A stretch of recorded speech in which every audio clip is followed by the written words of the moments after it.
Sobat Panangian, ini adalah serangkaian fakta yang kami temukan dalam interview kami dengan Mr. Key yang saya katakan dia sebagai dukun politik. Tentu alasan saya mengatakan dia dukun politik karena bahasan-bahasan kami sejak deklarasi, bahkan sebelum deklarasi Pilpres pada bulan Oktober yang lalu, terus kami kumpulkan, kami diskusi dan apa yang dikatakan, dia cenderung akan mengatakan Pilpres satu putaran dan itu benar-benar terjadi. Sehingga ini bisa digunakan jadi pembelajaran bagi yang menonton bahwa apa yang dikatakan oleh Mr. Kini adalah analisa yang berdasarkan sains, ya. Bukan keinginan untuk memberikan informasi yang menyesatkan dan seterusnya. Jadi selamat menonton. Terima kasih atas perhatiannya.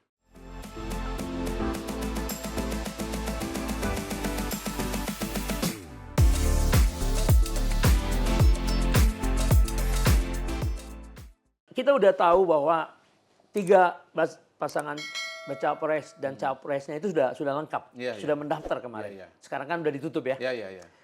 Nah, terus banyak orang yang mengomentari, terutama Gibran ya, sebagai faktor yang sangat, ada yang mengatakan gempa politik, contohnya Fakhri Ali. Saya yang bilang itu, Bang. Oh iya. Oh itu yang ada gempa politik ya, apabila Gibran dipilih, itu sekitar bulan lalu ya? Iya. Bulan lalu ya? Iya, betul. Terjadi gempa politik. Di Bang Renat, di podcastnya Renat Kasali. Oh iya, di podcastnya Renat saja. Nah, apa itu makna, apa itu? Dan sudah terjadi kan? Iya. Jadi pertama begini dulu, Bang. Ya. Akhirnya perjalanan Pilpres kita itu sampai pada satu titik penting, di mana calonnya sudah lengkap. Nah, kenapa ini saya garis bawahi? Karena kita kurang lebih sekitar setahun setengah terus berspekulasi mengenai siapa calonnya, berapa jumlah calonnya. Apakah 2 atau 3? Apa 3 atau 4. 4 gitu. ya. Nah, saya mau mengatakan, dan kenapa ini penting dibahas, bahwa sesungguhnya akhirnya teori ilmu politik yang saya belajar S2 di Inggris. Nah, di sana saya menemukan beberapa hal penting ya di jurusan political behavior itu. Pertama, bahwa semua kajian ilmu politik di Eropa dan di Amerika itu menggunakan survei.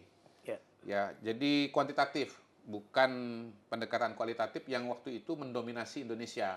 Ada seorang tokoh pendekatan rational choice ini namanya William Riker. Riker tuh bilang, politicians go where the voters are. Para politisi itu akan datang ke mana para pemilih itu berada.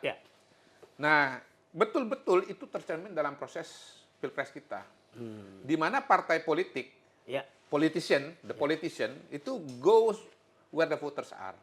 Di mana pemilih itu kumpul. Nah, pemilih kita itu kumpul di tahun 2024 ini di 3 nama. Prabowo, Ganjar, Anies Baswedan. Dengan segala dinamikanya. Gitu. Sekitar 2 tahun yang lalu, 3 tahun yang lalu, awalnya cuma Pak Prabowo yang di atas. Nomor 2 kemudian menyusul Mas Anies.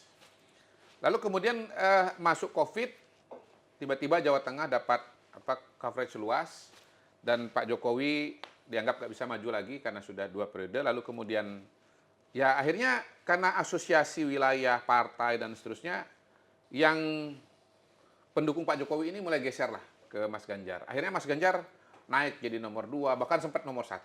Gitu. Singkat cerita, itu penting kita bahas karena sempat ada wacana bahwa ini calon sedikit, cuma 2 orang, 2014, 2019, lalu berantem. Ini gara-gara presidensial threshold terlalu tinggi. 20% gitu. Saya bilang salah. Kenapa? Ya karena mau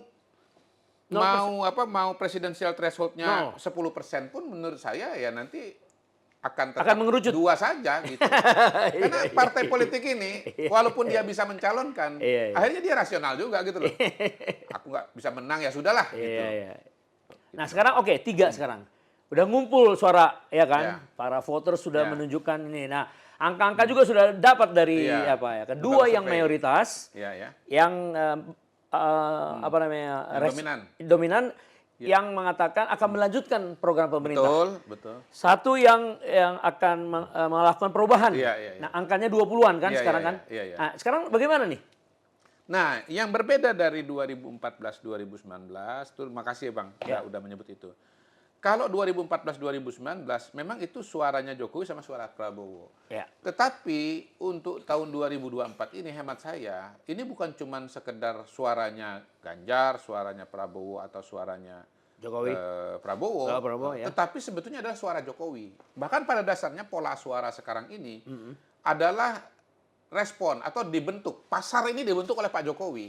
Ah, kenapa begitu? Dibentuk oleh Pak Jokowi. Karena apa? Karena sebetulnya angka-angka kepada calon ini, kalau ditarik lebih jauh, pondasinya adalah tingkat kepuasan masyarakat kepada Pak Jokowi. Yang 80% itu. Yang 80% itu. Jadi yang puas, yang senang kepada kinerja Pak Jokowi 80%, yang tidak puas, yang tidak senang itu sekitar 20%. Kalau kita lihat dari hasil survei itu ya, program-program yang disukai masyarakat itu, atau yang membuat orang puas itu ya infrastruktur, kemudian program sosial, lalu kepribadian Pak Jokowi, merakyat, dan seterusnya, itu yang dominan. Jadi Anda sudah melihat ini dari jauh hari ya?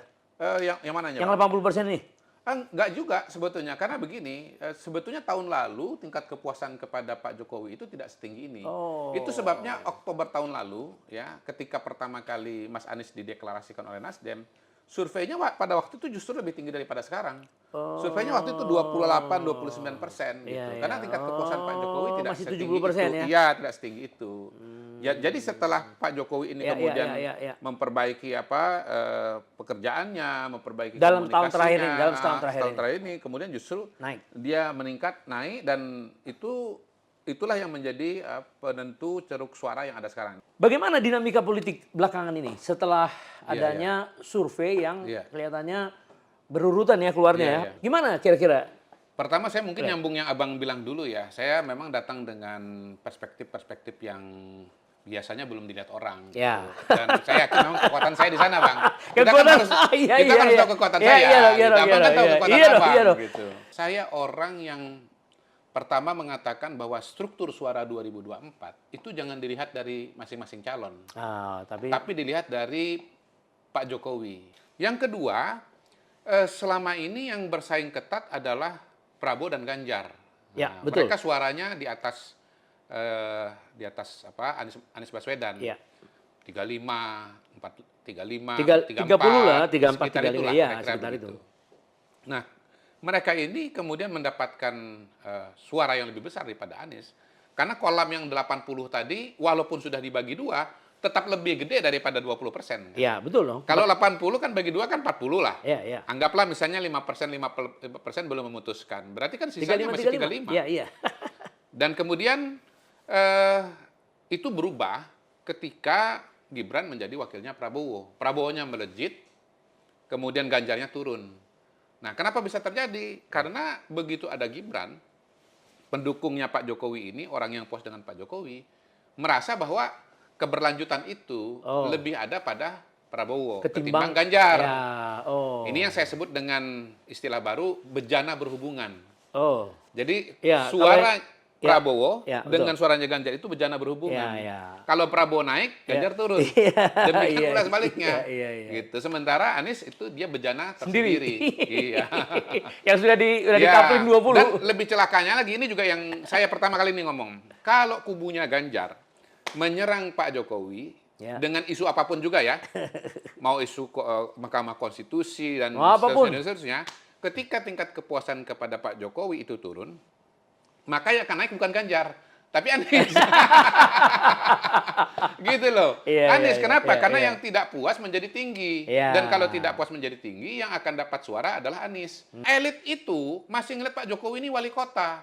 Pengetahuannya kurang, tokoh lokal.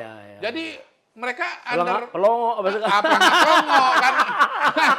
Aduh, kacau wajah deso kan gitu kan. Wah, jadi mereka mendepresiasi Pak Jokowi. Dan di situ mereka kecelek. Ternyata Pak Jokowi itu seorang pembelajar yang sangat cepat sekali gitu. Dan dia punya teori-teori politik yang tidak sama dengan teori-teori politik elit lain. Satu contoh nih Bang, saya kasih contoh. Elit politik di Indonesia itu biasanya karena dia mau dominan, dia mau terus berkuasa. Kalau ada tokoh-tokoh yang mulai besar di partainya dia atau dipotong sama dia. Kalau Pak Jokowi enggak. Dibiarin. Dia justru dorong. Oh. Dia semua dorong, dia dorong, dia dorong. Kelebihan Dia itu. dorong, nanti dia lihat mana yang direspon oleh masyarakat. Makanya ini kan ada cerita Iya, Adi iya, Wijayanto. iya, Pak iya. Jokowi katanya dulu mencalonkan atau mendukung Ganjar, kan gitu. iya. Ya tetapi kan dia mendukung Ganjar bukan berarti dia tidak mendukung yang lain. Dia untuk melihat Lah dia mau lihat dong siapa yang respon paling masyarakat. dicintai rakyat. Iya. Waduh, luar Bahkan biasa.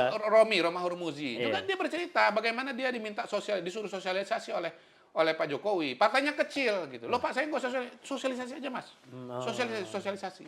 Nanti kan akan kelihatan mana yang setrumnya dapat gitu dengan masyarakat. Mana yang frekuensinya dapat, Iya, mana yang iya, auranya itu nyambung dengan masyarakat. Nah, setelah nyambung, ya tinggal dia lihat konstelasi aja atau dilihat situasi aja. Iya, iya. Mana yang kartu dia mau mainkan kan begitu kan? Betul, betul. Gitu. Mana yang sesuai dengan situasi dan kondisi gitu. Iya, iya, iya. Jadi Pak Jokowi ini berbeda dengan tokoh politik yang lain Iya. yang mematikan kartu yang mau besar. Dia nggak pernah takut. Online besar tuh dia nggak pernah takut. Karena dia tahu caranya bagaimana dia tetap besar. Karena dia milik rakyat. Dia karena dia tahu betul kunci Ya, rakyat. dia merasa, dan iya. dia ngerti politik. Ah, iya, Semua iya. nanti semua ini kan dia dorong, ini dorong, dia dorong, kan ada peran dia semua.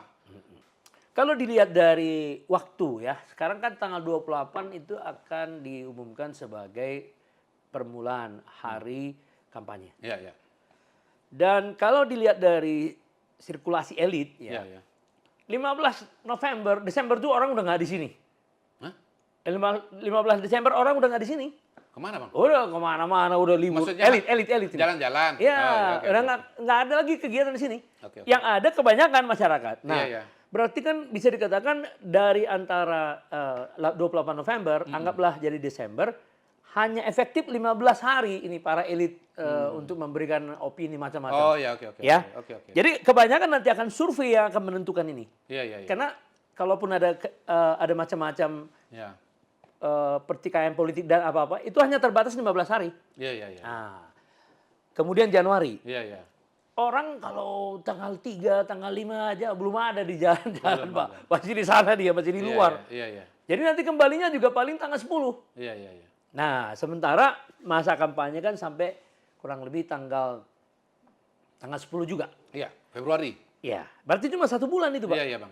Di sini setengah bulan, kurang lebih. Di sana cuma 1 bulan, Iya, kurang iya. lebih. Iya, Berarti cuma 1,5 bulan. Iya. Artinya, dinamika snapshot terhadap kondisi masyarakat ini Iya. harusnya nggak terlalu banyak perubahan. Oke. Menurut pendapat saya, gimana? Iya. Bang? Pertama saya tetap berteori bahwa struktur suara ditentukan oleh sikap kepada Pak Jokowi. Iya dong. Gitu. Nah, karena itu kita harus lihat bagaimana popularitas Pak Jokowi di masyarakat Indonesia Ya, kemarin dalam itu 3 bulan ke depan. dalam 3 bulan ke depan. Iya, Ya. Dalam 3 bulan ke depan. Nah, sampai sejauh ini saya tidak melihat ada variabel yang bisa merusak tingkat kepuasan kepada Pak Jokowi itu Agak turun sedikit secara kemarin. signifikan. Iya. Ya. Tapi begini Bang, walaupun misalnya turun sedikit, Iya. itu kan masih bisa naik lagi sedikit. Itu pertama. Yang kedua, kalaupun Luar misalnya biasa, turun, Iya. ya, misalnya katakanlah dari 80 ke 75. 75. 75 kan masih jauh lebih besar daripada 25, Bang. Oh iya, jauh. Ya, perubahan itu baru Iya. akan terjadi pada konstelasi suara kalau tingkat kepuasan kepada Pak Jokowi itu turun sampai angka 60-50%. Dinamika suara parpol sekarang. Nah, Iya kan? parpol, ya, Bang. Nah, kemarin Kompas membuat Gerindra sudah Iya, di iya. atas. Tuh. Iya, Kenapa iya. bisa gitu ya? Ini memang Kompas kurang ajar nih, Bang. Bercanda. Tanda kutip. Iya, bercanda ini. Iya. Jadi marahnya tambah lagi. Abang tambah marah lagi nih, Bang. Pendukung Ganjar apa tambah marah lagi. Udah kalah Pilpres, suara tinggal 15, PDI-nya kalah. Nah. Kenapa bisa gitu? Kenapa begitu? Ya sebetulnya kan begini, masyarakat itu memilih partai itu salah satu sebab terbesar adalah kesukaan pada tokohnya. Oh. Jangan lupa ya ingat pada tahun 2004, 2009, bagaimana Partai Demokrat partai baru langsung besar. Oh. 2009 menang pemilu. Iya, Bukan iya. banyak yang nggak percaya, kok bisa menang pemilu? Pasti ini ada rekayasa. Enggak, dia nggak ngerti ilmu Riset. voting behavior aja, nggak ngerti survei aja, Bang. Gitu. Dia lupa yang marah dengan kemenangan Demokrat tahun 2009 itu, lupa bahwa tahun 99 Dia menang gara-gara penjelasan yang sama. Oh. Tahun 99 kan yang menang siapa? PDI Perjuangan kan. iya, iya. Gara-gara apa? Gara-gara waktu itu Bu Mega sangat populer. Ya. Itu yang disebut sebagai kotel efek atau efek ekor jas itu, Ya, Bang. ya. Orang milih partai karena suka dengan tokohnya. Oh. Gitu. Nah, Partai Gerindra ini variabel paling besar membuat kenaikan suaranya itu adalah Prabowo.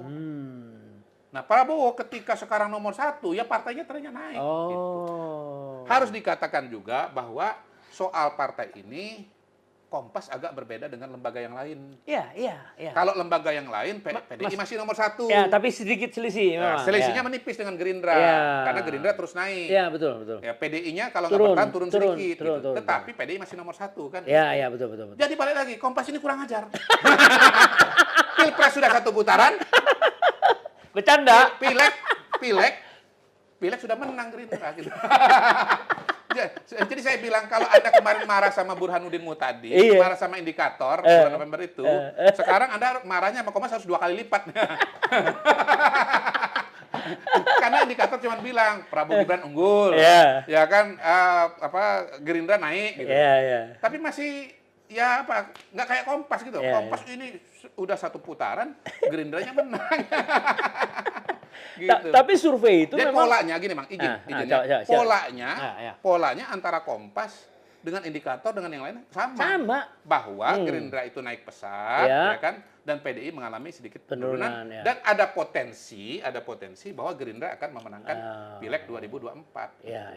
Nah, dengan itu sebetulnya memang ada potensi perubahan lanskap politik yang luar biasa 2024 ke atas. Oh. Di mana pemenang Pilpres dan pemenang Pileg itu adalah Partai Gerindra gitu. Artinya kan ya hat-trick PDI Perjuangan baik Pilpres maupun Pileg itu bisa terhenti di tahun 2024 ini gitu. Jadi ada wajah baru dinamika dan konstelasi politik Indonesia ke depan.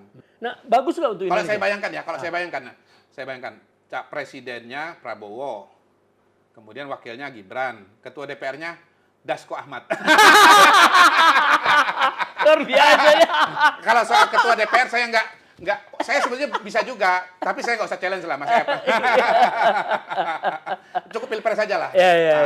Pilpres saja lah. Iya. Soal research lagi yang dibawa oleh si Indikator yang terakhir. Elektabilitas kan ada naik nih. Oh iya Bang, jadi ini ada 3 survei ya yang baru yang saya kutip. Sebetulnya ada beberapa survei, tapi seperti saya bilang sebelumnya kita lihat-lihat yang sudah punya track record lah atau pernah tergabung dalam organisasi yang standar lah begitu. Jadi surveinya Indikator itu tanggal 23 November sampai 24 Desember ya. Yaitu Prabowo Gibran nanti ditampilkan juga nanti gambarnya. Hasilnya 46,7%. Kalau dibandingkan dengan survei bulan November itu naik 0,9%. Kemudian Ganjar Mahfud 24,5%. Kalau dibandingkan dengan wawancara tatap muka sebelumnya pada awal November itu turun 1,1%. Anies Muhaimin 21%. Kalau dibandingkan dengan survei tatap muka sebelumnya itu 1,8%.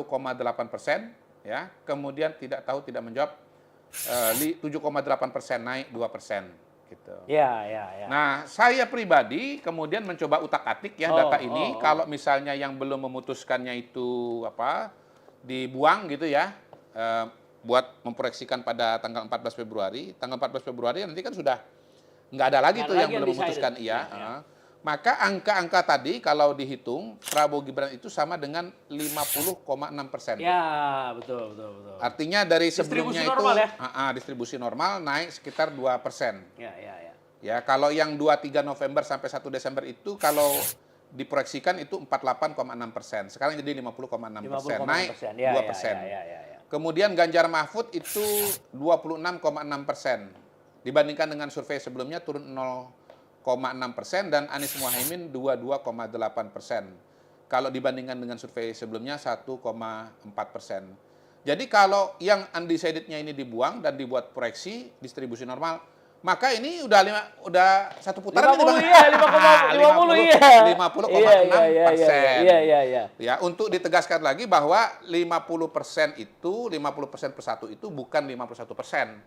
Tapi 50% ditambah 1 suara. Jadi bisa 50,4%. misalnya 1, 50,6 atau 50,07 misalnya. Itu udah 50% plus 1 itu. Kalau lihat surveinya, ya Prabowo Gibran itu naik 16,2%, Ganjar Mahfud turun 13,9%. Kalau undecided-nya dibuang, Prabowo Gibran naik 17,2%, Ganjar Mahfud turun 16,8%. Jadi Bang, ini bejana berhubungan. Teori Kodari sangat tergambar sama KCS ini. Terima kasih KCS telah membuktikan teori Kodari ini. Prabowo naik, Ganjar turun.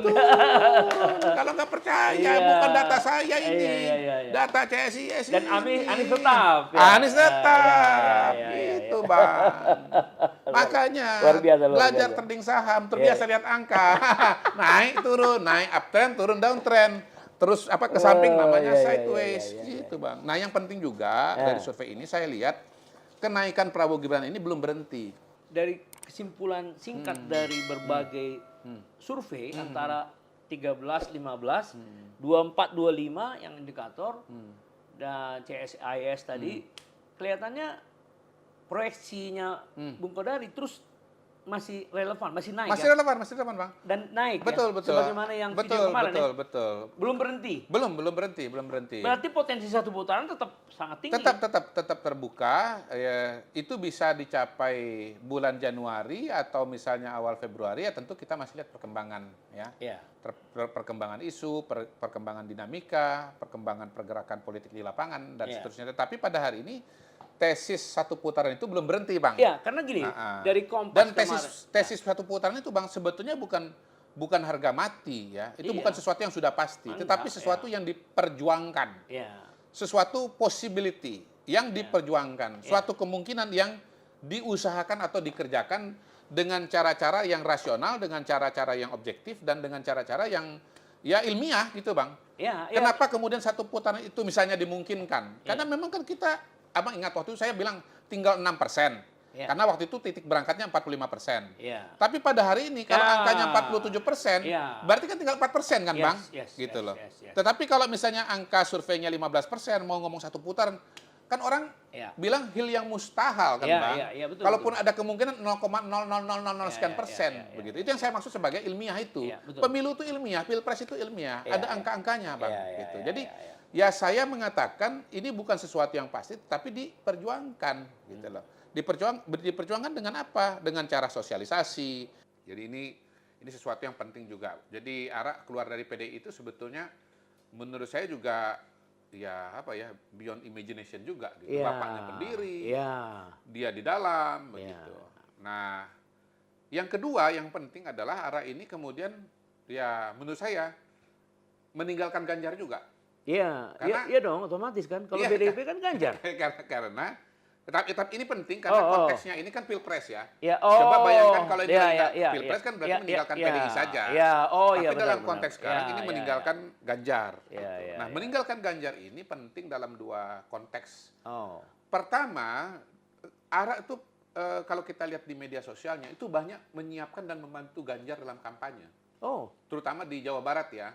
Ara ini walaupun orang Batak, tetapi dia lama domisili dan dia kuliah di Jawa Barat. Dan dia pernah jadi pengurus PDI Jawa Barat. Dan dapilnya juga dari sana dia? Dan dapilnya juga di Jawa Barat. Terutama waktu dia ada di SMS. Subang, Sumedang, Majalengka. Sebelum akhirnya dipindahkan ke Kota Bogor dan Kota Bogor terakhir dipindahkan mendadak itu ke sana. Jadi dia ini punya kaki di Jawa Barat dan karena itu banyak menyiapkan acara untuk Ganjar. Nah, tetapi pada suatu ketika ada peristiwa di mana foto Ganjar dengan Marwarar di Instagramnya Ganjar itu hilang alias di take down. Gitu. Nah, Ganjar mengatakan ya itu nggak tahu, nggak sengaja, kan begitulah ya, nanti bisa dicek di media itu peristiwanya, dan mungkin nanti bisa dimunculkan juga di layar tolong. di sini, nah, di layar cerita-cerita itu. Ada tuh cerita urutannya itu, awalnya fotonya ada, terus fotonya hilang. Foto mereka di belakang masanya, di belakang. Saya pernah lihat. Kan itu hilang. Saya lihat Ara tuh sangat kecewa dengan itu, dan terutama kecewa pada Mas Ganjar. Ketika Mas Ganjar mengatakan bahwa ini masalah teknis, ya sebetulnya kan solusinya gampang. Kalau itu misalnya ke delete nggak sengaja, tinggal diupload ulang Iya, kan kalau gitu. kalau Naik ada lagi. niat untuk Kalau ada niat. Iya. Nyatanya kan sampai sekarang nggak naik-naik Bang gitu. Jadi kemungkinan cuma dua. Iya, iya, iya, Kalau iya, nggak iya. ada niat, Iya, iya. yang kedua Mas Ganjar ini takut gitu loh. Oh. Takut dengan yang Iya, kita tahu lah. petugas partai. Iya, iya, iya. Orang bilang, Iya, iya, sebagai petugas ya. jangankan bela bangsa, bela teman satu aja kagak berani gitu. Iya, iya, iya, iya. Padahal teman yang Ngerti, sudah ngerti. berbuat banyak Iya, bagi iya, dia iya, gitu loh. iya. Menyiapkan kampanye, menyiapkan logistik. Belakangan ini ada petisi 100 ya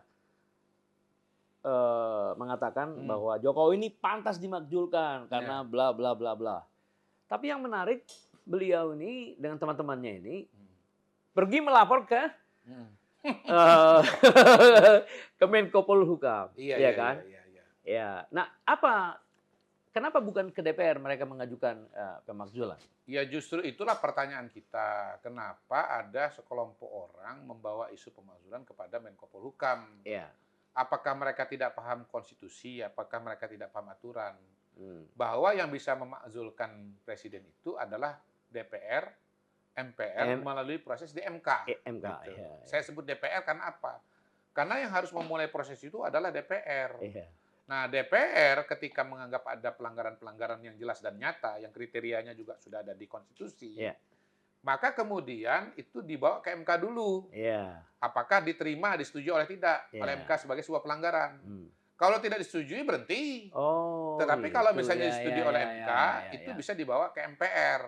Nah, isu pemakzulan itu kan maksudnya apa? Untuk? Maksudnya untuk mendelegitimasi Pak Jokowi.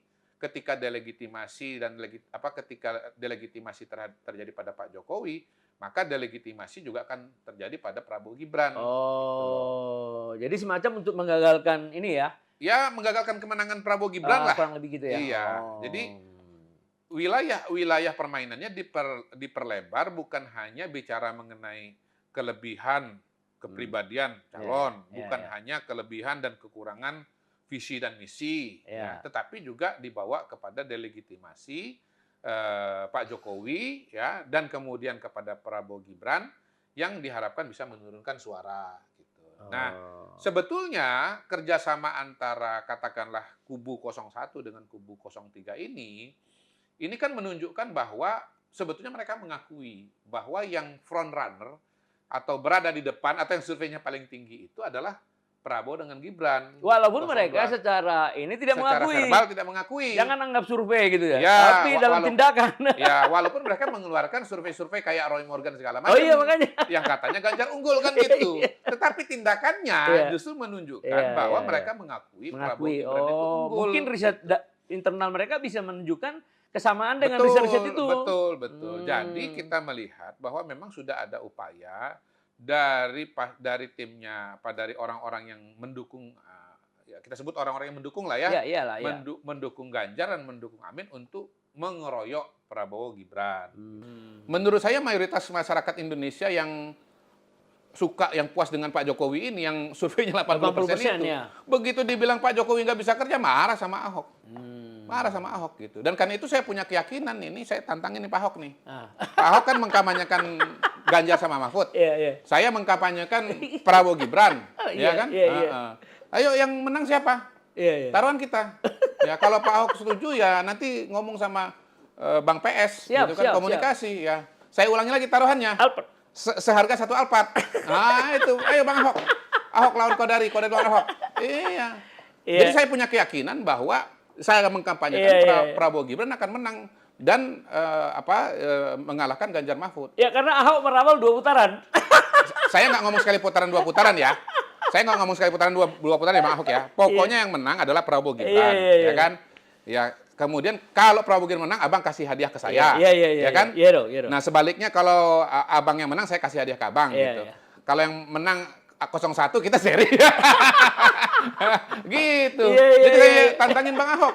Jadi saya buktikan bahwa ya abang mau memenangkan Ganjar Mahfud dan mengalahkan Pak Jokowi. Ya menurut saya kita bisa memenangkan Pak Jokowi dan memenangkan Prabowo Gibran gitu.